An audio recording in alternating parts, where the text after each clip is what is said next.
أما بعد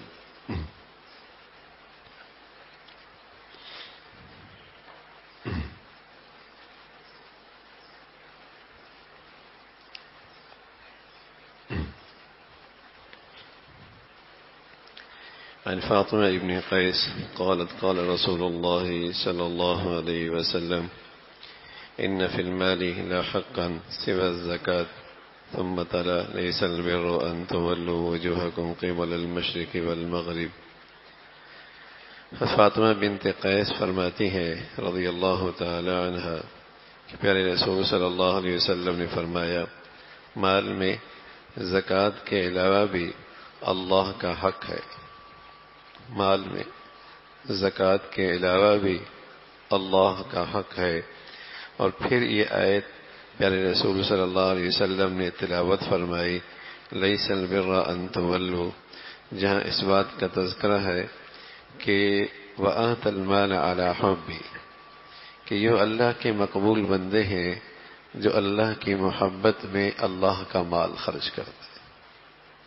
وآت المال علی حبی، جو اللہ کی محبت میں اپنا مال خرچ کرتے ہیں. تو حضرت فاطمہ بنت قیس فرمانے لگی کہ پیارے رسول صلی اللہ علیہ وسلم نے فرمایا کہ زکوٰۃ کے علاوہ بھی مال میں اللہ کا حق ہے. پھر آپ نے یہ آیت تلاوت فرمائی لیس البر، جس میں اس بات کا تذکرہ ہے وآت المال علی حبی، کہ یہ اللہ کی محبت میں مال خرچ کرتے ہیں، اللہ کی محبت میں، اور اللہ کی خاطر خرچ کرتے ہیں، اور صرف اللہ کو راضی کرنے کے لیے کرتے ہیں، اور صرف اللہ کی رضا اور مقصود اور مطلوب ہوتی ہے، نہ کوئی اور جذبہ، نہ کوئی اور تعلقات، نہ کوئی اور غرض، نہ کوئی اور جذبہ اس پیش نظر ہے. ایک جذبہ ہے کہ اللہ کی محبت نصیب ہو جائے، اللہ کی رضا نصیب ہو جائے. تو پیارے رسول صلی اللہ علیہ وسلم نے فرمایا کہ مال کے علاوہ بھی، یہ زکوٰۃ کے علاوہ بھی مال میں اللہ کا حق ہے. اور پھر آپ علیہ الصلوۃ والسلام نے فرمایا امیر ہے یا غریب، ہر مسلمان کے لیے صدقہ لازم ہے. امیر ہے یا غریب، ہر مسلمان کے لیے صدقہ لازم ہے. ابو موسیٰ اشعری فرمانے لگے رسول کریم صلی اللہ علیہ وسلم نے فرمایا علی کل مسلم صدقہ، ہر مسلمان پہ صدقہ ضروری ہے، چاہے وہ امیر ہے چاہے وہ غریب ہے، ہر آدمی اپنی حیثیت سے صدقہ دے. پھر آپ علیہ الصلوۃ والسلام نے فرمایا اگر کسی آدمی کے پاس صدقہ دینے کے لیے کچھ نہ ہو تو وہ کیا کرے؟ آپ سے پوچھا گیا، آپ نے فرمایا اپنے دستے بازو سے محنت کرے اور کمائے، پھر اس سے خود بھی فائدہ اٹھائے اور صدقہ بھی کرے. رسول کریم صلی اللہ علیہ وسلم سے عرض کیا گیا یا رسول اللہ فَإِن لَّمْ يَجِدْ، اگر ایک آدمی اپنے پاس نہیں پاتا تو کیا کرے؟ آپ نے فرمایا فَلْيَعْمَلْ بِيَدَيْهِ، اپنے ہاتھوں سے محنت کرے. فَيَنْفَعُ نَفْسَهُ وَيَتَصَدَّقْ، خود بھی اس سے فائدہ اٹھائے اور اس سے صدقہ بھی دے، صدقہ بھی ادا کرے. عرض کیا گیا اگر وہ یہ بھی نہ کر سکتا ہو تو کیا کرے؟ محنت بھی نہیں کر سکتا، کمزور ہے، بوڑھا ہے، معذور ہے، یہ بھی نہیں کر سکتا، پھر وہ کیا کرے؟ تو آپ علیہ الصلوۃ والسلام نے فرمایا کسی پریشان حال محتاج کا کوئی کام کر کے اس کی مدد کر دے، یہ بھی ایک طرح کا صدقہ ہے. اگر یہ بھی نہیں کر سکتا، پیسہ بھی نہیں ہے، کما بھی نہیں سکتا، محنت بھی نہیں کر سکتا، تو کسی پریشان حال کی کوئی مدد کر سکتا ہے، اس کا کہیں ہاتھ بیٹھا سکتا ہے، اس کی کوئی مدد رہنمائی کر سکتا ہے، اس کا کہیں سہارا بن سکتا ہے، اس کے ساتھ کسی بھی درجے کا تعاون کر سکتا ہے. آپ علیہ الصلوۃ والسلام نے فرمایا یہ بھی ایک طرح کا صدقہ ہے. عرض کیا گیا اگر وہ یہ بھی نہ کر سکے تو کیا کرے؟ اگر کوئی یہ بھی نہ کر سکے تو وہ کیا کرے؟ بیمار ہے، معذور ہے، وہ یہ بھی نہیں کر سکتا۔ آپ نے فرمایا تو اپنی زبان ہی سے لوگوں کو بھلائی اور نیکی کے لیے کہے۔ اتنا ہی کر دے، اتنا بھی تو بخیل نہ ہونا کہ زبان سے کوئی اچھی بات کہنا بھی اس کے لیے ناممکن ہو جائے۔ تو زبان سے کسی کے لیے بھلائی کی بات کہہ دے، کسی کے لیے نیکی کی بات کہہ دے، تو رسول کریم صلی اللہ علیہ وسلم سے عرض کیا گیا کہ اگر وہ یہ بھی نہ کر سکے تو کیا کرے؟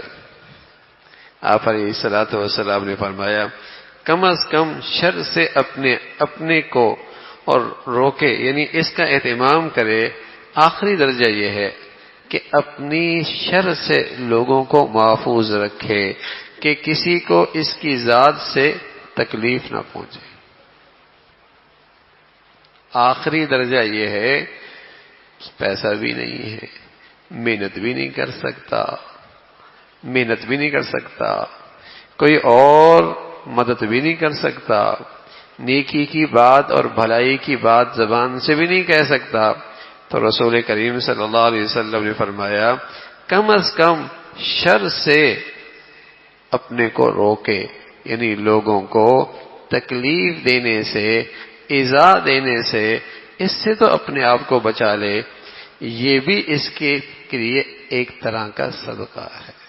تو رسول کریم صلی اللہ علیہ وسلم یہ بتا رہے کہ امیر ہے یا غریب ہے، مسلمان ہے نا، اگر مسلمان ہے تو پھر اس پہ صدقہ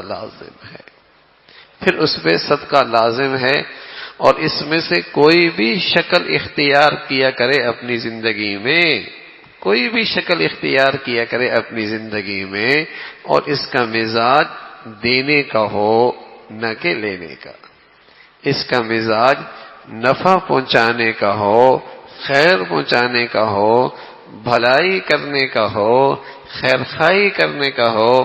آپ علیہ الصلوۃ والسلام فرمایا کرتے تھے الید العلیٰ خیر من الید السفلی، اوپر کا ہاتھ نیچے کے ہاتھ سے بہتر ہے، اوپر کا ہاتھ نیچے کے ہاتھ سے بہتر ہے۔ دینے کا مزاج ہو، پیسہ ضروری نہیں، اچھے بول ہی دے دے، اچھے خیر خواہی ہی کر دے، کوئی اور تعاون ہی کر دے، اور آخری درجے کا ایک مسلمان کے لیے یہ ہے کہ اس کی ذات سے کسی کو تکلیف نہ ہو، اس کی ذات سے کسی کو ایذا نہ پہنچے۔ تو آپ علیہ الصلوۃ والسلام نے اس کی ترغیب دی۔ حضرت ابو ہریرہ فرمانے لگے رسول کریم صلی اللہ علیہ وسلم نے فرمایا قال اللہ تعالی، اللہ کے نبی فرمانا ہے کہ اللہ کہہ رہا ہے، جیسے قرآن کی آیت ہوتی ہے نا، اور اس میں اللہ کہتے ہیں، قرآن میں اللہ بولتے ہیں، اللہ کا ارشاد ہوتا ہے، قرآن اللہ کا کلام ہے۔ اسی طرح احادیث میں بھی ایک حدیث ہوتی ہے، اسے کہتے ہیں حدیث قدسی، جس میں بھی اللہ کا کلام ہوتا ہے، یعنی اللہ کے نبی کے الفاظ نہیں، اللہ کے الفاظ، کہ رسول کریم صلی اللہ علیہ وسلم فرمانا کہ اللہ کہہ رہے، قال اللہ تعالی، اللہ کہہ رہے، کیا کہہ رہے؟ انفق یا ابن آدم انفق علیک، اے آدم کے بیٹے خرچ کرتا رہے، تجھ پہ بھی خرچ ہوتا رہے گا، تو خرچ کرتا رہے گا تو دیکھ پھر اللہ تجھ پر اپنے خزانوں سے خرچ کرتا رہے گا۔ تو اپنی مالی حیثیت سے اور اپنی ملکیت سے خرچ کرتا رہے، پھر جس چیز کا اللہ مالک ہے اس میں سے وہ تجھ پہ خرچ کرتا رہے گا۔ انفق، تو خرچ کرتا رہے یا ابن آدم، انفق علیک، پھر تجھ پہ بھی خرچ کیا جائے گا۔ اللہ کے نبی فرمانا جب سورج نکلتا ہے نا، سویرے سویرے جب سورج نکلتا ہے تو اس کے دائیں اور بائیں طرف سے دو فرشتے نمودار ہوتے ہیں، دونوں دعا کرتے ہیں، ایک دعا ایک بد دعا۔ ایک کہتا ہے یا اے اللہ انفق، اے اللہ جو خرچ کرے نا اس کو تو اس کا اور پیچھے سے بہتر بدلہ عطا فرما دے، اس کا بہترین بدلہ عطا فرما دے۔ اور دوسرا کہتا ہے آمین، دوسرا کہتا ہے اے اللہ جو روک کے رکھے نا اس کا مال ضائع کر دے۔ روزانہ جب سورج نکلتا ہے تو یہ دو فرشتے اس انداز سے دعا کرتے ہیں اور بد دعا، کہ خرچ کرنے والے کے لیے فرشتوں کی دعا ہوتی ہے، تو اس کے اندر مال کی مقدار شرط نہیں ہے، اتنا مال خرچ کرنا، نہ وہ تو جذبہ ہے، وہ تو اپنی حیثیت ہے، وہ اپنے اندر کا جیسے کہیں کہ نیت ہے، جتنی اس کی حیثیت ہے، لیکن مزاج کیا ہو؟ نفع پہنچانے۔ اس لیے آپ علیہ الصلوۃ والسلام فرمایا کرتے تھے خیر الناس من ينفع الناس، بہترین ہے وہ آدمی جس سے لوگوں کو نفع پہنچے، مال سے پہنچ رہا ہے، صلاحیتوں سے پہنچ رہا ہے، وقت سے پہنچ رہا ہے، زندگی سے پہنچ رہا ہے، اس کی ذات سے لوگوں کو نفع پہنچ رہا ہے۔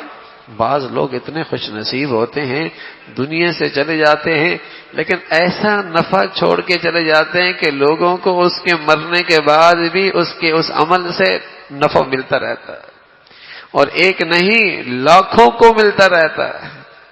یعنی کتنے خوش نصیب زندگیاں ہوتی ہیں ہاں کہ وہ چلے بھی جاتے ہیں، لیکن کچھ ایسا کر کے چلے جاتے ہیں کہ لاکھوں لوگوں کو اس کی عمل سے نفع پہنچ رہا ہوتا ہے، لاکھوں لوگ اس سے فائدہ اٹھا رہے ہیں۔